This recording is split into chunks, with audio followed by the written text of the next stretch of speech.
This call is now being recorded. So let's start. So in this lecture, we will discuss refrigerant. So let's start with the history of refrigerant.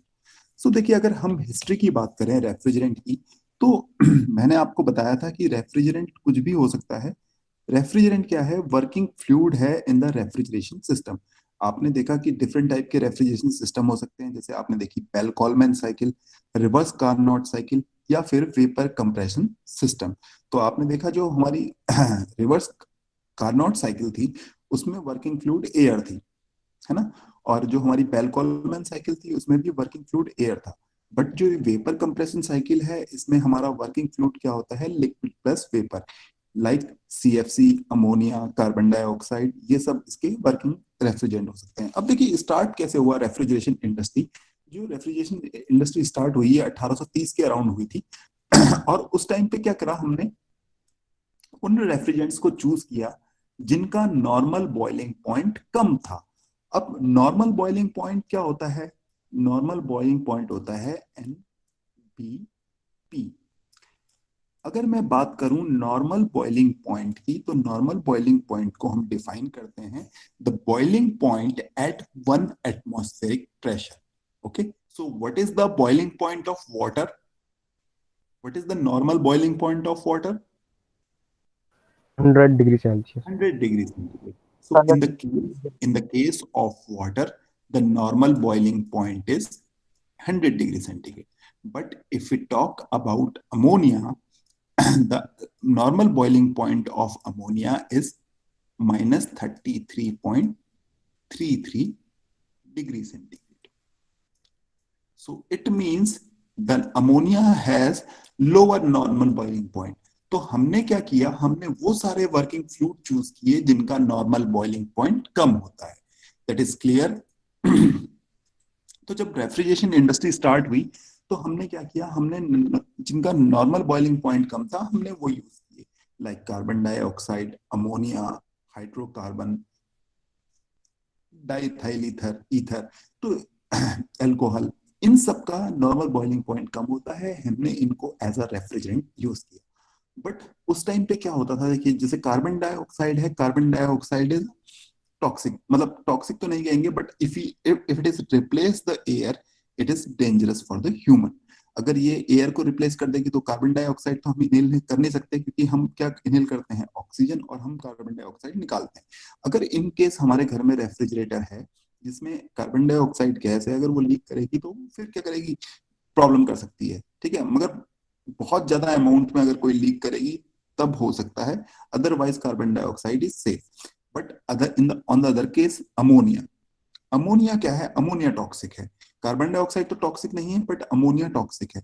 Ammonia, अभी आपने एक सुना भी होगा, south में किसी industries में ammonia leak हुई थी, तो वहां पूरी मार्केट में जो लोग थे, वो सड़क पे चलते चलते एकदम से बेहोश हो गए।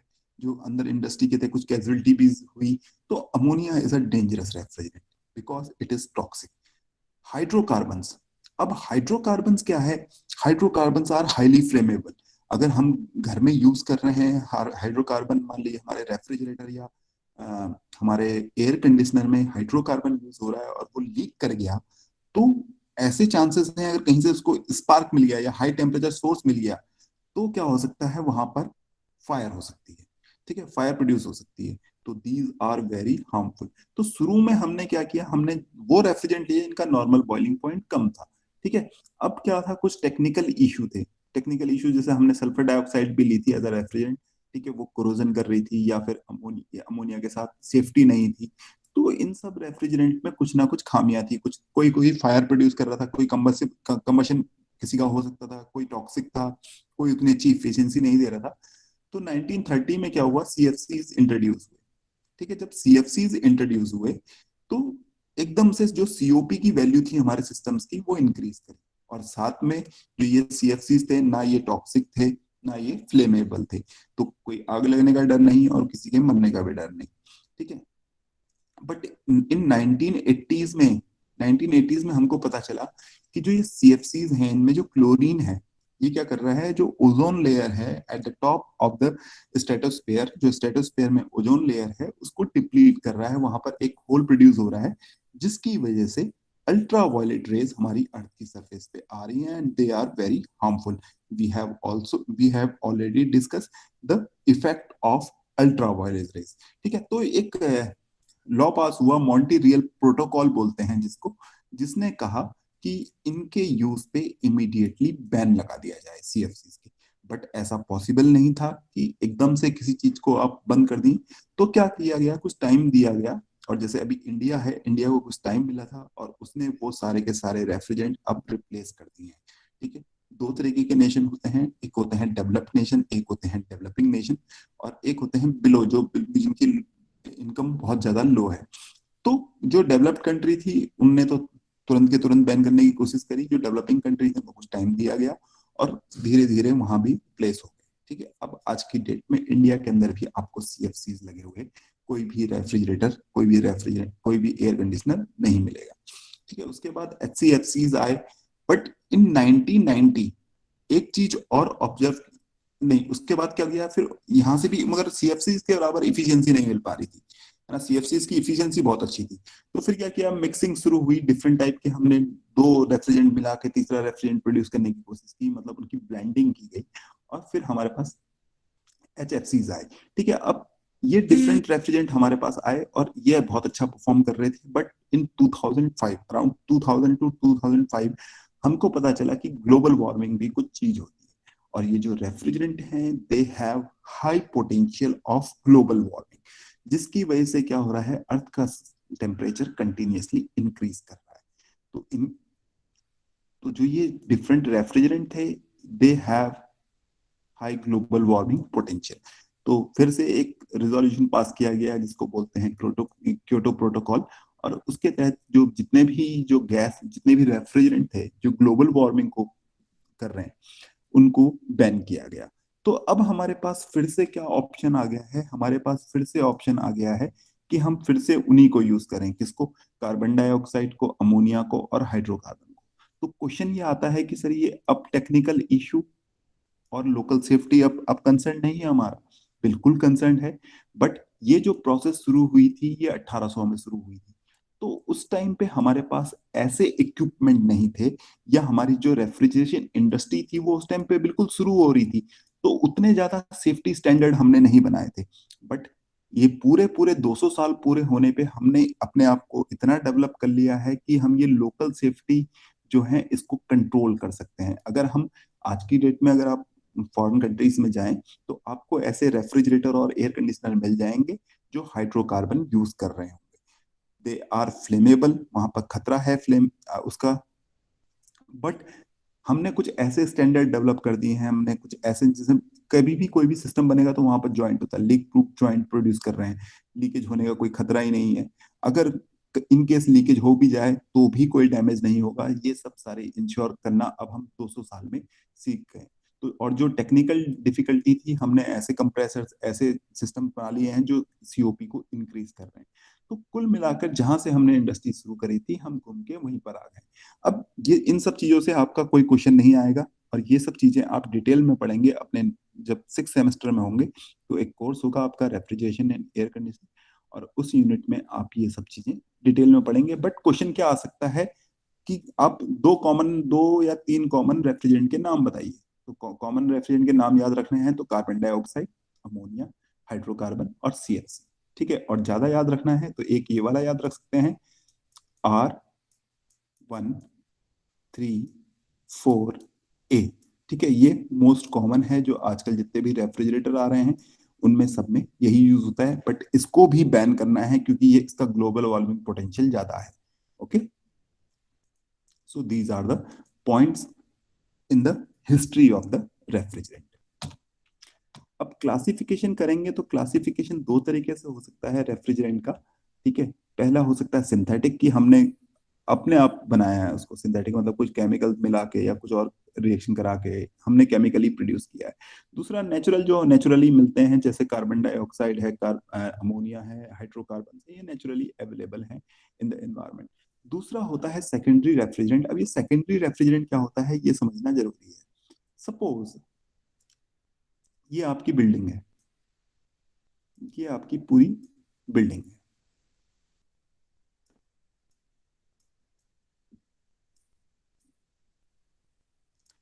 आपको हर कमरे में एयर कंडीशनिंग, आपको कूल एयर चाहिए।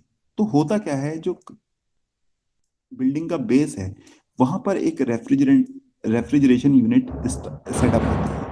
ठीक है, तो उसमें क्या होगा, कंप्रेसर होगा, कंडेंसर होगा, एक्सपेंशन वाल्व होगा, इवेपोरेटर होगा।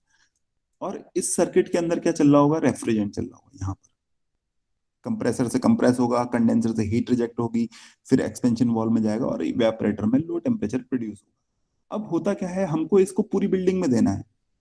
तो अगर हम इस वाले रेफ्रिजरेंट को पूरी बिल्डिंग में भेजेंगे तो क्या होगा, बहुत ज्यादा डिफिकल्टी होगी। हम क्या करते हैं, ये जो हमारा इवेपोरेटर है, यहाँ से अलग से दूसरा रेफ्रिजरेंट ले लेते हैं, जिसको हम बोलते हैं सेकेंडरी रेफ्रिजरेंट। अब ये सेकेंडरी रेफ्रिजरेंट क्या हो सकता है, ये वाटर हो सकता है, ब्राइन सॉल्यूशन हो सकता है, ग्लाइकॉल सॉल्यूशन हो सकता है।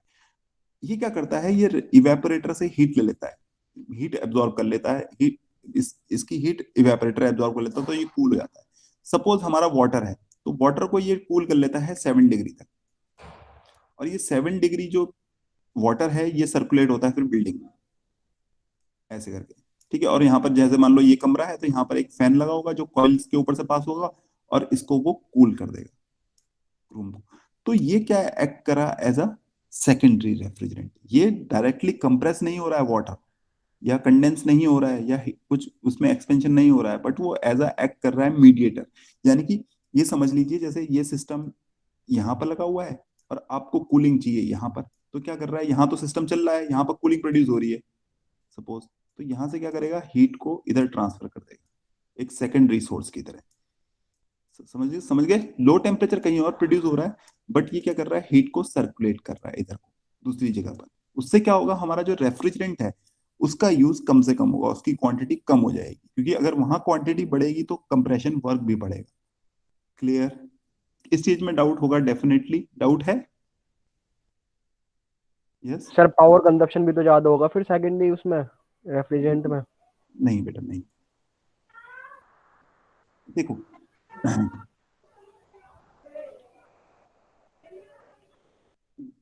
अच्छा क्वेश्चन पूछा आपने, मगर समझिए बात को।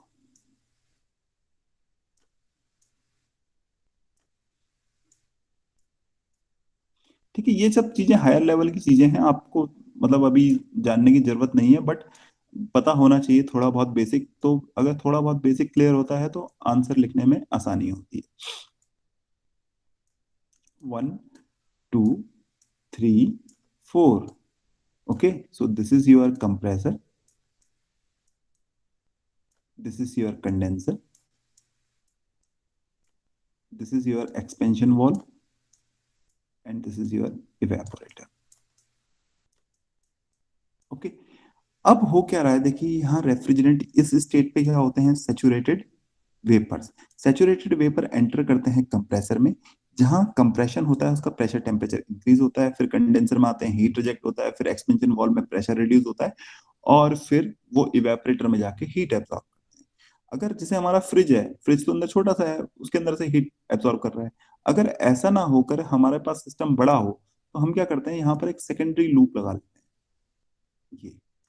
ये हो गई हमारी सेकेंडरी लूप। अब सेकेंडरी लूप में यहाँ पर एक पंप लगा होगा, जो क्या करेगा, इस सेकेंडरी जो ये ब्राइन है इसको, या ये वाटर है, कुछ भी है, सेकेंडरी जो रेफ्रिजरेंट उसको पंप करेगा। ठीक है, ये और कूलिंग यहाँ पर प्रोड्यूस हुई थी, मगर हमने उसको ट्रांसफर कर दिया कहीं और दूर। जब हमको हमारा सिस्टम यहाँ पर था, मेन जो रेफ्रिजरेंट चल रहा है वो अंदर यहाँ चल रहा है। अब देखिए, जो कंप्रेसर है वो, उसके अंदर क्या जा रहा है, जो कंप्रेसर उसके अंदर क्या जा रहा है, बताइए जल्दी। रेफ्रिजरेंट। रेफ्रिजरेंट किस फॉर्म में बेटा, कौन सी स्टेट है, क्या सर है? Vapour vapour vapour. वेपर है। ठीक है, अब आप मुझे ये बताइए, what is compression work. Compression work को मैं ये लिख सकता हूं ओपन सिस्टम के लिए, VDP लिख सकता हूं, integration of VDP। Am I right और रॉन्ग ओपन सिस्टम के लिए? भूल गए सब। VDP लिखता हूं, वर्क क्या होता है, PDB for the close system, for the open system work is BDP sir. VDP। Agree ना, सब एग्री ना? ओके, अब देखिए, यहां पर वेपर है और यहां पर क्या है, वाटर। तो अब मुझे बताइए कि किसका वॉल्यूम ज्यादा होगा, वेपर का कि वाटर का? वाटर का कि वेपर का, किसका वॉल्यूम ज्यादा होगा? वाटर का सर। वॉल्यूम? वाटर का होगा। वेपर का। वॉल्यूम किसका ज्यादा होगा बेटा? एक कमरे में आपके पास एक 1 केजी गैस है और 1 केजी वाटर है, कौन ज्यादा वॉल्यूम ले रहा है? गैस। गैस लेगी यस। ना, तो वेपर का वॉल्यूम हाँ। ज्यादा होगा। तो अगर वेपर को कंप्रेस करेंगे तो वेपर का वर्क ज्यादा नहीं हो जाएगा? क्लियर? अगर हम ज्यादा वेपर यस को सर। कंप्रेस करेंगे तो वेपर का वर्क ज्यादा हो जाएगा। और इन कंपैरिजन हम जब वाटर को हम पंप करते हैं तो वाटर के पंप करने में बहुत थोड़ा अमाउंट का वर्क देना पड़ता है। आपने न्यूमेरिकल किया था, आपने रैंकाइन साइकिल में देखा था, जो पंप का वर्क था वो कितना कम था in comparison to the work produce by the turbine. Pump work थोड़ा सा था, बिल्कुल कंप्रेस उसी प्रेशर से उस प्रेशर के बीच में कर रहे थे। रैंकाइन साइकिल याद है कि नहीं है? याद है कि नहीं है? याद है रैंकाइन साइकिल? Yes sir. कुछ याद ही नहीं है। ये था पंप वर्क उसमें, यही थी रैंकाइन साइकिल, कुछ और थी? 1 से 2 पंप था, 2 से 3 बॉयलर था, 3 to 4। यही थी सर, यही थी। तो अगर हम मेन ये समझिए कि अगर हम मेनली क्या कर रहे हैं, अगर वेपर को कंप्रेस कर रहे हैं तो ज्यादा वर्क करना पड़ेगा इन कंपैरिजन टू वाटर। अगर हम किसी लिक्विड को प्रेशराइज कर रहे हैं, पंप में भेज रहे हैं, तो कम वर्क करना पड़ेगा। Okay, next is designation of, ये आपके सिलेबस में नहीं है, ठीक है। उसके बाद जो क्वेश्चंस आया हुआ है, सिलेक्शन ऑफ द रेफ्रिजरेंट की सिलेक्शन कैसे करते हैं और प्रॉपर्टीज क्या क्या हो सकती हैं रेफ्रिजरेंट की, एक आइडियल रेफ्रिजरेंट की प्रॉपर्टीज क्या क्या होती हैं। तो जो मैंने अभी आपको इंपॉर्टेंट क्वेश्चंस की लिस्ट दिखा रहा था, तो उसमें ये क्वेश्चन 2017 में शायद पूछा गया है कि what is the selection criteria and what what are the important properties. तो प्रॉपर्टीज क्या क्या है, तो ये क्वेश्चन आपका एक आया हुआ है, ठीक है। तो क्या क्या है डिजायर प्रॉपर्टी? अगर हम डिजायर प्रॉपर्टी की बात करें रेफ्रिजरेंट की, हम किसकी बात करें? डिजायर प्रॉपर्टी की। यानी कि एक आइडियल रेफ्रिजरेंट जो होता है उसमें क्या क्या प्रॉपर्टीज होनी चाहिए। अगर मान लीजिए हमको कोई, हमारे पास सिस्टम है, हम उसमें कहते हैं कि हम रेफ्रिजरेंट यूज करेंगे और ऐसा यूज करेंगे ना उसमें ना वो टॉक्सिक हो ना वो फ्लेमेबल हो। आप चाहोगे कि आपके घर में कोई ऐसा रेफ्रिजरेंट यूज हो जो टॉक्सिक हो, लीक हो, तो ऐसा कोई पॉइजन टाइप का फैल जाए या कोई जान का खतरा हो? आप नहीं चाहोगे। आप ऐसा चाहोगे कि फ्लेमेबल हो, अगर लीक कर जाए तो आग लग सकती है, आप नहीं चाहोगे। So these are the desire property कि एक आइडियल रेफ्रिजरेंट में क्या क्या प्रॉपर्टीज होनी चाहिए। अब the desire property of a good refrigerant are categorized are as following. यानी कि जो डिजायर प्रॉपर्टीज हैं किसी भी रेफ्रिजरेंट की, गुड रेफ्रिजरेंट की, उनको 4 कैटेगरी में तोड़ा गया है। कौन कौन सी हैं वो 4 कैटेगरीज? वो 4 कैटेगरीज हैं थर्मोडायनेमिक प्रॉपर्टीज, यानी कि कुछ उसकी थर्मल प्रॉपर्टीज लिखेंगे हम, केमिकल प्रॉपर्टीज कुछ केमिकल प्रॉपर्टीज देखेंगे, physical properties and other properties. तो 4 भागों में तोड़ा गया है। अगर क्वेश्चन आता है कि what are the desire property in a good refrigerant, तो आप इसका आंसर ऐसे देंगे कि 4 प्रॉपर्टीज होनी चाहिए उसमें जो हमको डिजायर है। अब इनके अंदर हम देखेंगे कौन कौन सी हैं। Thermodynamic property, chemical property, physical property and other properties. अब बात करते हैं सबसे पहले थर्मल प्रॉपर्टीज की। तो thermal properties, normal boiling point क्या होना चाहिए? नॉर्मल बॉइलिंग पॉइंट कम होना चाहिए, हमेशा ये याद रखेंगे, नॉर्मल बॉइलिंग पॉइंट कम होना चाहिए। फ्रीजिंग पॉइंट, क्या आप ऐसा चाहते हो कि अगर आपका रेफ्रिजरेंट है जो अंदर फ्रीज हो जाए, अगर वो अंदर जम जाएगा तो फिर फ्लो कैसे करेगा? तो यानी कि उसका फ्रीजिंग पॉइंट जो है वो बहुत कम होना चाहिए। दूसरा, इवेपोरेटर प्रेशर, उसका इवेपोरेटर प्रेशर हमेशा एटमॉस्फेरिक प्रेशर के बराबर होना चाहिए। जो कंडेंसर प्रेशर है वो क्रिटिकल प्रेशर से दूर होना चाहिए, और क्रिटिकल प्रेशर और टेम्परेचर वेरी हाई होने चाहिए, और लेटेंट हीट ऑफ वेपराइजेशन ज्यादा होना चाहिए। अब देखिए इन चीजों को मैं एक 1 बाय 1 एक्सप्लेन करूंगा, और इनको देखो, इतना एग्जाम में लिखना नहीं है आप लोगों को, मैं सिर्फ एक्सप्लेन कर रहा हूं ताकि आपको याद रहे। क्लियर? जितना मैंने इस स्लाइड में लिखे हैं 4 पॉइंट, ये भी बहुत ज्यादा सफिशिएंट हैं आपके लिए। आपको डिपेंड करता है कि आंसर कितने नंबर में पूछा गया है। तो जो ये लॉन्ग क्वेश्चन में आंसर पूछा गया था 5 नंबर में पूछा गया था, 5 नंबर में इतना ज्यादा लिखने की जरूरत नहीं है। बट अगर वो 10 नंबर में ये क्वेश्चन आता है कि what are the characteristics of a good refrigerant, तो आप जितने ज्यादा से ज्यादा लिख सकते हैं उतना लिखेंगे। अदरवाइज जितने ये पॉइंट हैं, बुलेट पॉइंट, 5-6 पॉइंट डिस्कस किए हैं, इनमें से कोई भी 2-3 आप डिस्कस कर सकते हैं। मैं one by one each point को डिस्कस कर रहा हूं कि ये नॉर्मल बॉइलिंग पॉइंट अगर एटमॉस्फेरिक कितना कम होना चाहिए, या फ्रीजिंग पॉइंट कितना कम होना चाहिए, क्यों होना चाहिए, इवेपोरेटर प्रेशर कम होना चाहिए, कंडेंसर प्रेशर हाई होना चाहिए, कुछ भी जो भी है हम डिस्कस कर रहे हैं, हम उन चीजों को समझेंगे कि ये ऐसा क्यों बोला, ताकि आपको रट्टा ना मानना पड़े, याद ना करना, मेमोराइज ना करना पड़े, आपको समझ में आ जाए कि ये पॉइंट मैंने क्यों बोला। ठीक है,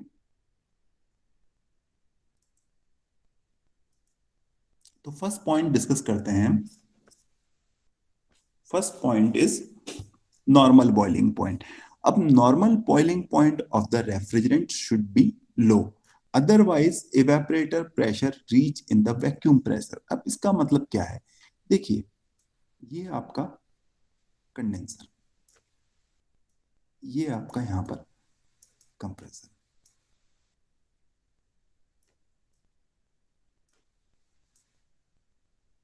ये इवेपोरेटर और ये एक्सपेंशन वाल्व।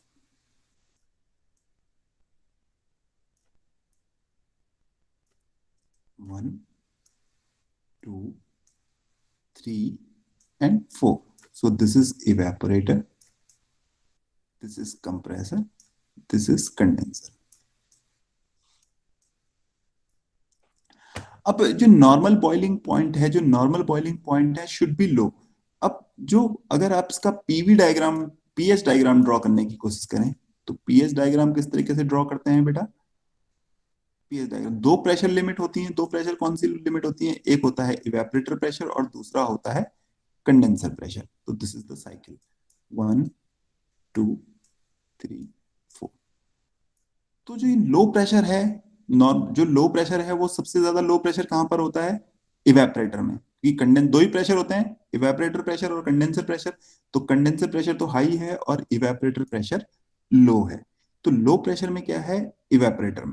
अगर जो नॉर्मल बॉइलिंग पॉइंट है, नॉर्मल बॉइलिंग पॉइंट सपोज आपका जो रेफ्रिजरेंट होगा वो नॉर्मल बॉइलिंग पॉइंट कम होना चाहिए। तो हमको पहले से पता है कि जितने भी जब हमने शुरू में रेफ्रिजरेंट लिया तो उसका नॉर्मल बॉइलिंग पॉइंट हमेशा उन्हीं सब्सटेंस को हमने एज अ रेफ्रिजरेंट चूज किया जिनका नॉर्मल बॉइलिंग पॉइंट कम था। अब ये होता क्या है, नॉर्मल बॉइलिंग पॉइंट क्या होता है? एक एटमॉस्फेयर, वन एटमॉस्फेयर पे यहाँ पर इवेपोरेटर में चलता है, तो यहाँ पर लो टेम्परेचर होता है। सपोज हमने रेफ्रिजरेंट लिया है अमोनिया, अमोनिया अगर लिया है तो यानी कि इवेपोरेटर में प्रेशर अगर 1 एटमॉस्फेयर होगा, तो जो इवेपोरेटर के अंदर रेफ्रिजरेंट चल रहा होगा वो -33 डिग्री सेंटीग्रेड पे चल रहा होगा। -33 डिग्री सेंटीग्रेड में चल रहा होगा, इट मीन्स अगर हमको फ्रीजर में 0 डिग्री सेंटीग्रेड चाहिए तो मिल जाएगा, -10 डिग्री सेंटीग्रेड चाहिए तो भी मिल जाएगा, -20 चाहिए तो भी मिल जाएगा, -30 भी मिल जाएगा। क्लियर? अगर ये प्रेशर एक एटमॉस्फेयर प्रेशर से कम होता है तो क्या होता है? वैक्यूम प्रेशर कहते हैं इसको। वैक्यूम अगर क्रिएट होगा तो क्या होगा? अगर इन केस अगर कहीं लीकेज होगी इवेपोरेटर में तो बाहर की एयर अंदर घुस जाएगी। अगर बाहर की एयर अंदर घुस गई तो एयर के साथ मॉइस्चर भी अंदर घुस जाएगा, और मॉइस्चर जाएगा कंप्रेसर में, कंप्रेसर में कोई दिक्कत नहीं होगी, कंडेंसर में जाएगा कोई दिक्कत नहीं होगी।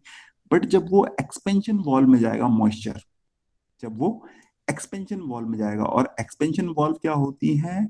स्मॉल डायमीटर की कैपिलरी ट्यूब्स होती हैं, बहुत ही फाइन डायमीटर की, और वहां पर क्या होता है? प्रेशर रिड्यूस होता है, साथ में टेम्परेचर भी रिड्यूस होता है। तो जब मॉइस्चर इस कूलिंग कॉइल, जो ये हमारी थ्रॉटलिंग वाल्व है या फिर हमारी जो कैपिलरी ट्यूब है, इससे पास होगा तो क्या होगा? वो फ्रीज हो जाएगा जैसे टेम्परेचर डाउन होगा, फ्रीज हो जाएगा, और वो क्या कर देगा? सिस्टम को ब्लॉक कर देगा। अगर यहाँ पर मान लीजिए मॉइस्चर था, मॉइस्चर यानी कि एयर नहीं, वाटर, और वो यहाँ पर फ्रिज हो गया, उसकी बर्फ जम गई, तो क्या करेगा? वो सिस्टम को ब्लॉक कर देगा, फिर फ्लो ही नहीं होगा, फिर कुछ यहाँ से कंप्रेसर में कुछ जाएगा ही नहीं, इधर से कंडेंसर में आएगा ही नहीं, तो हमारा सिस्टम काम करना बंद कर देगा। इसीलिए जो नॉर्मल बॉइलिंग पॉइंट होता है वो हमेशा सिस्टम का कम होना चाहिए, ताकि सिस्टम किस में ना जाए? वैक्यूम में ना जाए। अगर वैक्यूम में अगर सिस्टम चले गया तो फिर हमारा सिस्टम यहाँ पर एक्सपेंशन वॉल जहां पर लगी है वहां पर ब्लॉक हो जाएगा। क्लियर? कोई डाउट बेटा इसमें? कोई doubt?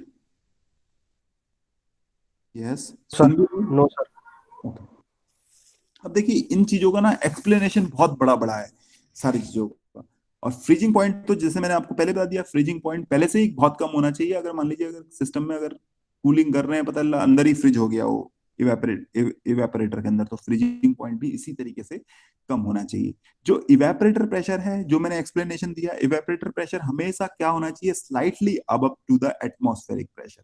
Slightly above to the atmospheric pressure क्यों होना चाहिए slightly above to the atmospheric pressure? अगर एटमॉस्फेरिक प्रेशर से कम होगा इवेपोरेटर प्रेशर, और इन केस कोई लीकेज हो गई, तो मॉइस्चर सिस्टम के अंदर चले जाएगा, और मॉइस्चर अगर सर्किट के अंदर चले गया तो वो कंप्रेसर से होता हुआ कंडेंसर से, कंडेंसर से होता हुआ एक्सपेंशन वॉल्व में आएगा, जहां अगर वो फ्रिज हो गया तो सिस्टम को ब्लॉक कर देगा। Clear? Next, yes sir. Condenser pressure भी लो होना चाहिए। कंडेंसर प्रेशर भी लो होना चाहिए, क्योंकि ज्यादा अगर प्रेशर होगा कंडेंसर का भी, तो भी क्या होगा, हमको मोटा पाइप लगाना पड़ेगा और हमारी वेट बढ़ेगा सिस्टम का, और कॉस्ट भी बढ़ेगी साथ में। ठीक है? क्रिटिकल प्रेशर और टेम्परेचर तो वैसे भी हाई होने चाहिए बेटा किसी भी रेफ्रिजरेंट के। ठीक है? ये पॉइंट आप याद रखेंगे। Latent heat of vaporization. अब लेटेंट हीट ऑफ वेपराइजेशन क्या होती है बेटा? मुझे कोई बता सकता है लेटेंट हीट ऑफ वेपराइजेशन क्या होती है? Anyone? What is latent heat of vaporization? What is latent heat? Yes, what is latent heat? कोई है भी नहीं है क्लास में? सर जो एनर्जी रिलीज हो रही है, कहाँ कहाँ हो रही है रिलीज? कैसे हो रही है? अपने आप ही हो रही है release? Sir by any body. Any body heat release हो रही है तो उसको क्या लेटेंट हीट बोलते हैं? सर मतलब फेस चेंज करने में जो एनर्जी रिलीज हो रही है। यस, अगर कोई चीज फेस चेंज हो रहा है और उस टाइम पे जो हीट रिलीज हो रही है, that is called latent heat. ठीक है? तो अगर कोई हमारे पास आइस है, वो मेल्ट होके वाटर में कन्वर्ट हो रही है, it means latent heat transfer हो रहा है। सिमिलरली अगर कोई वाटर वेपर में कन्वर्ट हो रहा है, उसको हम बॉईल कर रहे हैं, तो जब बॉइलिंग हो रही है तो जितनी हीट उसमें चाहिए वो लेटेंट हीट ऑफ वेपराइजेशन कहलाएगी। Okay, so for the refrigerant latent heat of vaporization should be more. देखिए suppose this is the curve for ammonia, तो लेटेंट हीट कितनी है? सिर्फ इतनी। मगर किसी और सब्सटेंस के लिए ऐसा हो सकता है कि लेटेंट हीट ऑफ वेपराइजेशन ज्यादा हो। ठीक है? तो लेटेंट हीट जो होती है, अगर वो ज्यादा होगी तो हमारे हमारे लिए बेनिफिट है। तो लेटेंट हीट हमेशा ज्यादा होनी चाहिए। Okay, next, chemical property. तो टॉक्सिसिटी नहीं होना चाहिए, कोई भी रेफ्रिजरेंट टॉक्सिक नहीं होना चाहिए। कोरोसिवनेस, तो हम नहीं चाहते कि कोई भी रेफ्रिजरेंट ऐसा हो जो कोरोजन प्रोड्यूस करे, कंप्रेसर में, कंडेंसर में, इवेपोरेटर में। वो अगर कोरोजन करेगा, जंग लगाएगा, तो हमको डिजायर नहीं होगा। तो ऑब्वियस सी बात है, ये केमिकल प्रॉपर्टी तो बहुत इजी है याद करना। टॉक्सिसिटी नहीं होनी चाहिए, कोरोसिवनेस नहीं होनी चाहिए। लीक डिटेक्शन इजी होना चाहिए। अगर मान लीजिए कहीं लीक हो रही है, तो आपको पता होगा कि जब आपकी एलपीजी, जो आपकी गैस है घर का सिलेंडर, अगर कभी वो गलती से ऑन रह जाए स्विच उसका, तो जैसे ही वो लीक होता है, तो आपको पता चल जाता है कि एलपीजी लीक हो रही है। कैसे पता चलता है? क्योंकि उसकी एक स्पेसिफिक स्मेल है, उसमें कुछ ऐसा मिला देते हैं कि जिसकी वजह से वो इजीली डिटेक्ट हो जाता है, उसमें पता चल जाता है कि एलपीजी लीक हो रही है। सिमिलरली कोई रेफ्रिजरेंट अगर लीक हो रहा है, तो इजीली पता चल जाए कि लीक हो रहा है, और कहाँ से लीक हो रहा है ये भी इजीली पता चल जाए, तो ऐसा रेफ्रिजरेंट अच्छा रेफ्रिजरेंट कहलाएगा। कौन सा रेफ्रिजरेंट अच्छा कहलाएगा? जो टॉक्सिक नहीं होगा, फ्लेमेबल नहीं होगा, और अगर इन केस अगर लीक हो रहा है तो हमको तुरंत पता चल जाए कि लीक हो रहा है, और उसकी लीकेज भी हम डिटेक्ट कर पाए इजीली। ठीक है? फ्लेमेबल हो, ठीक है, बाकी और आपके लिए जरूरी नहीं है। ठीक है? अब बात करते हैं फिजिकल प्रॉपर्टी की। तो स्पेसिफिक वॉल्यूम जो होता है, स्पेसिफिक वॉल्यूम हमेशा कम होना चाहिए। अगर स्पेसिफिक वॉल्यूम कम होगा तो कंप्रेसर का वर्क भी कम होगा। ये मैं अभी आपको थोड़ी देर पहले एक्सप्लेन किया था।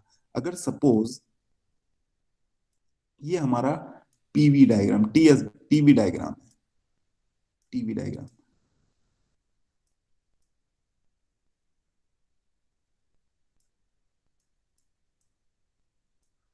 1 to 2, तो देखो कंप्रेशन किसका हो रहा है? कंप्रेशन हो रहा है वेपर का।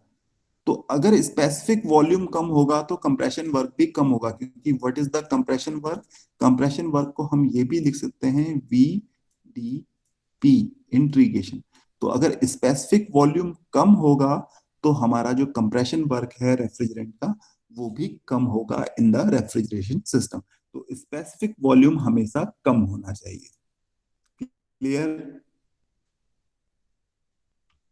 Yes sir. ठीक है? विस्कोसिटी, विस्कोसिटी लो होनी चाहिए, इजीली फ्लो होना चाहिए। विस्कोसिटी क्या होती है बेटा, अगर हमारे पास देखिए जो क्या करती है अपने फ्लो को रेजिस्ट करती है, वो इंटरनल रेजिस्टिंग उसका एक इंटरनल, जब कोई भी फ्लूइड फ्लो होता है तो लेयर की फॉर्म में होता है, तो एक लेयर जो दूसरी लेयर पे रेजिस्टिंग फोर्स लगाती है, वहां से हम उसकी विस्कोसिटी डिफाइन करते हैं। और फ्लूइड तो आप पढ़ ही रहे हैं, आप जानते हैं विस्कोसिटी क्या होती है।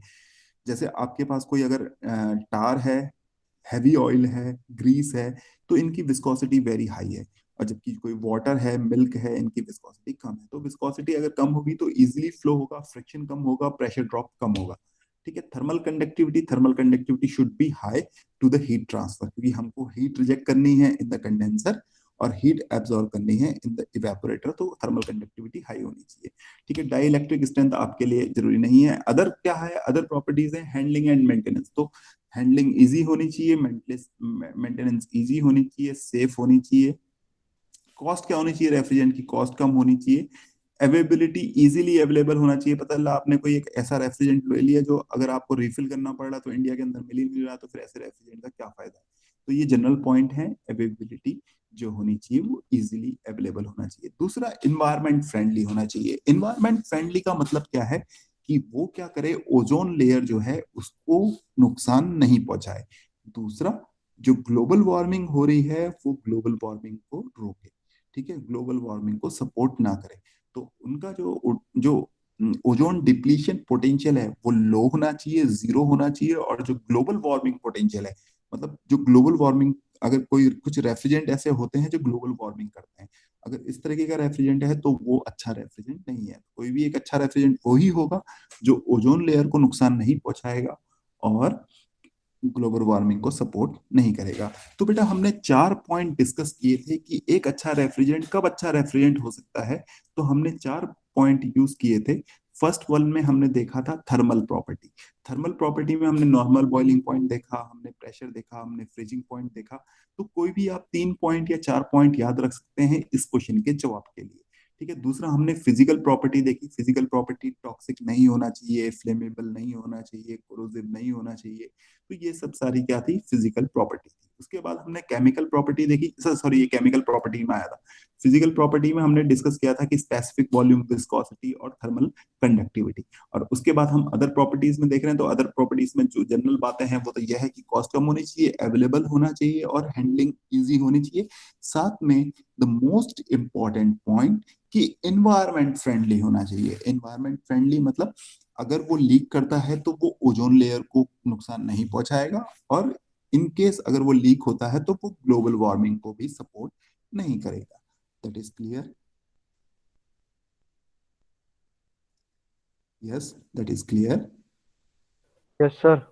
Okay, so can you tell me what is the global warming? आपने बहुत ज्यादा पढ़ा होगा ग्लोबल वार्मिंग के लिए, green house effect.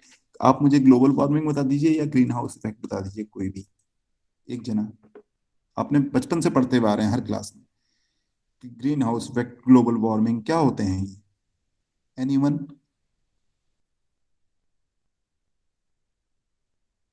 Sir percentage of carbon जब इंक्रीज हो रही है सर एनवायरमेंट। तो क्या हो रहा है उससे? सो वो हाँ, सन की हीट ट्रैप कर लेती है अर्थ में। यस, सन की हीट ट्रैप कर लेती है। That is called global warming. आपने देखे होंगे पॉली हाउसेस। पॉली हाउसेस में आपने देखे होंगे इस तरीके के पॉलीथीन के हाउसेस रहते हैं। वो क्या होता है, उनके अंदर हम क्या करते हैं, एग्रीकल्चर क्रॉप डेवलप करते हैं। वहां पे क्या होता है, हम अपने हिसाब से टेम्परेचर घटा या बढ़ा सकते हैं इन द पॉली हाउसेस।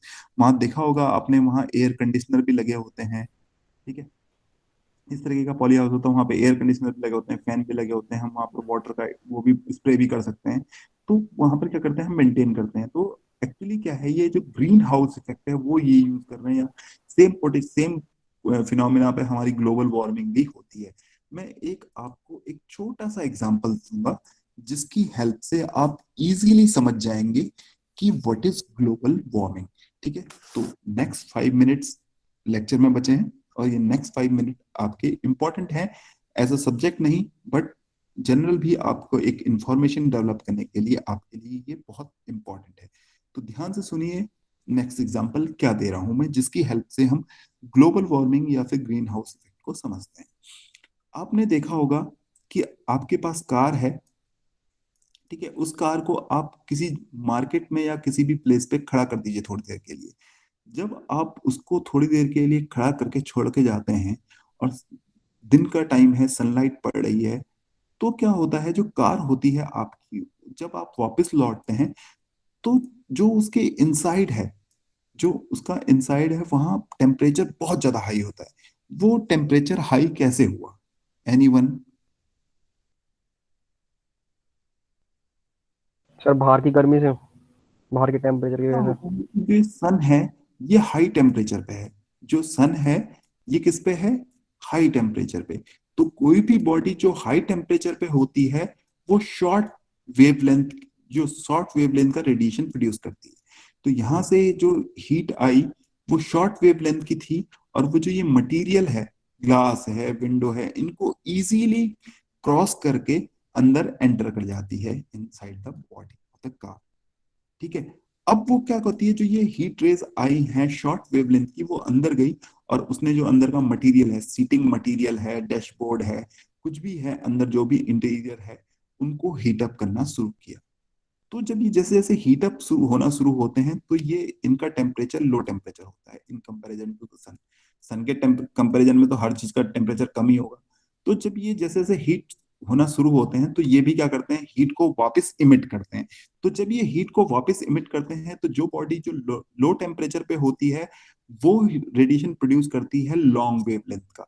तो जब लॉन्ग वेवलेंथ का जो हीट है वो बाहर जाने की कोशिश करती है, तो जो ये ग्लास कवर है, बॉडी है, ये इसको रिफ्यूज कर देती है।